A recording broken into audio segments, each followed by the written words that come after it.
Oui, bonsoir chers internautes, chers publics.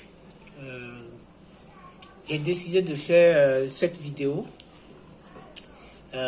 pour apporter ma modeste contribution par rapport à certaines choses que j'ai vues, que j'ai constatées lors de ma pratique professionnelle surtout. Et aujourd'hui, j'ai décidé d'aider, d'apporter un plus à notre quotidien. Et il s'agit des comportements subtils que beaucoup de personnes font et qui malheureusement tournent mal, alors qu'au début, au prime abord, c'est des comportements de bienséance. C'est des façons de faire qui sont quotidiennes dans la vie et de tous les jours. Ces façons de faire sont comme une tradition chez nous, en Afrique ou au Togo. Dans notre culture, je donne un exemple pragmatique. Lorsque vous recevez une personne invitée ou quelle que soit la personne qui vous rend visite, la bienséance ou bien ce qui est d'habitude de faire, c'est de lui donner de l'eau à boire par exemple. Et c'est dans nos mœurs, c'est dans nos pratiques de tous les jours.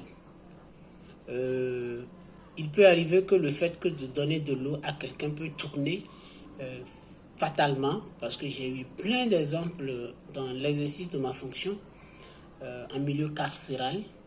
J'ai vu plein de personnes qui ont été incarcérées parce que juste ils ont voulu aider et que ça a tourné mal. Et moi, j'ai donné un nom à ces comportements que j'appelle les comportements subtils qui peuvent nous amener en prison. J'ai décidé d'en parler parce que en tant que praticien, parfois nous sommes des humains. Quand bien même on est empathique, parfois c'est dur à supporter parce que dans les investigations, dans nos expertises, on constate que cette personne au prime abord n'avait que de bonnes intentions. Mais malheureusement, ça tourne mal.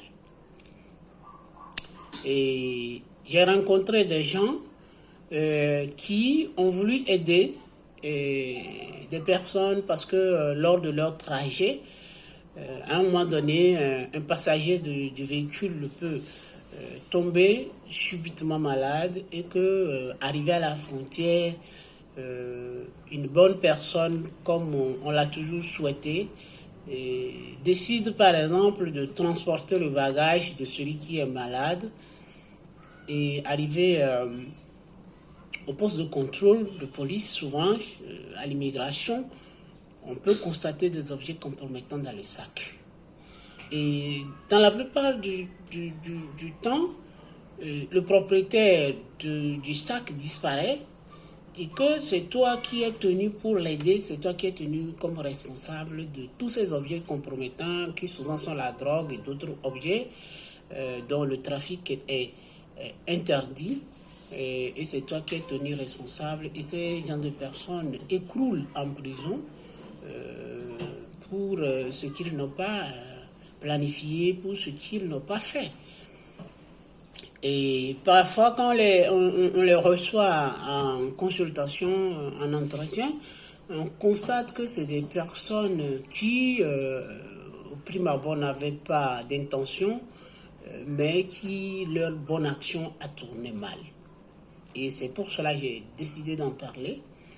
Et sur d'autres choses, c'est des passants, quelqu'un qui est en déplacement ou en voyage avec sa moto ou son véhicule, qui rencontre une personne en chemin qui lui demande, par exemple, de lui remorquer et de lui dire, de demander une faveur, par exemple, de dire, s'il vous plaît, monsieur, est-ce que vous pouvez, ou s'il vous plaît, madame, est-ce que vous pouvez m'aider à traverser, ou bien à m'aider à remorquer, à descendre à tel lieu.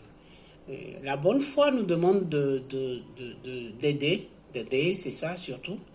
Et paradoxalement, vous aurez de la pitié pour cette personne et vous la remarquez, et que subitement vous tombez sur un poste de contrôle où on constate que le sac que la personne que vous venez de remarquer comporte un objet compromettant. Vous êtes tenu comme complice, malgré tout ce que vous pouvez dire, parce que vous n'êtes pas un taximan, vous n'êtes pas un conducteur de transport commun. Du coup, tu es tenu comme complice de la situation. Et parfois, ce n'est pas que la personne ait quelque chose dans son sac, mais c'est que il peut faire une crise dans votre véhicule ou il peut avoir une malaise dans votre véhicule ou sur votre moto. Vous serez obligé de supporter, d'amener cette personne à l'hôpital et de régler les factures pour que cette personne soit en vie.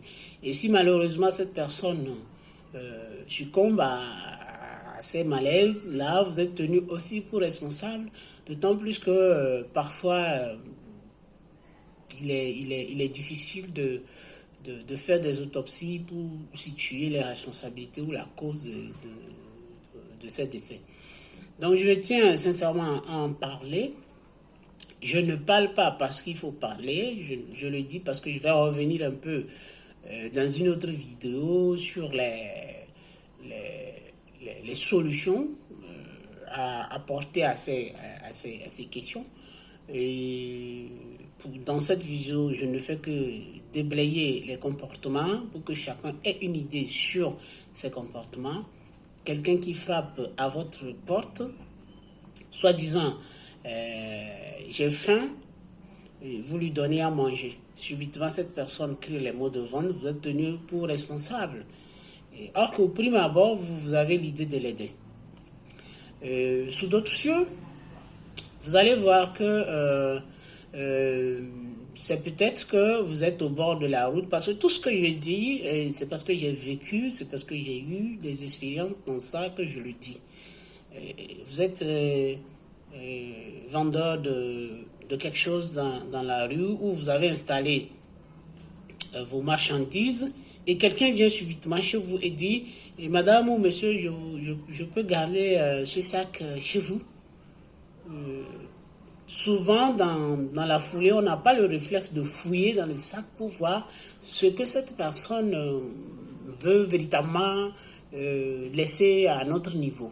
Donc, comme étant bonne personne, souvent on dit « Ah, ok, il faut laisser revenir. » Et il se peut que cette personne parte et ne revienne plus et qu'on fouille et qu'après, on trouve que dans ce sac, il y a des objets qui sont malheureusement des objets compromettants, des objets illicites.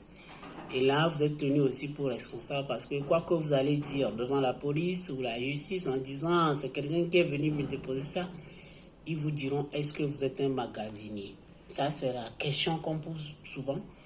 Ou vous êtes dans votre maison, quelqu'un frappe et il dit je suis en transit, je souhaite dormir chez vous et si je peux dormir, passer la nuit chez vous en attendant, demain matin je vais prendre ma route.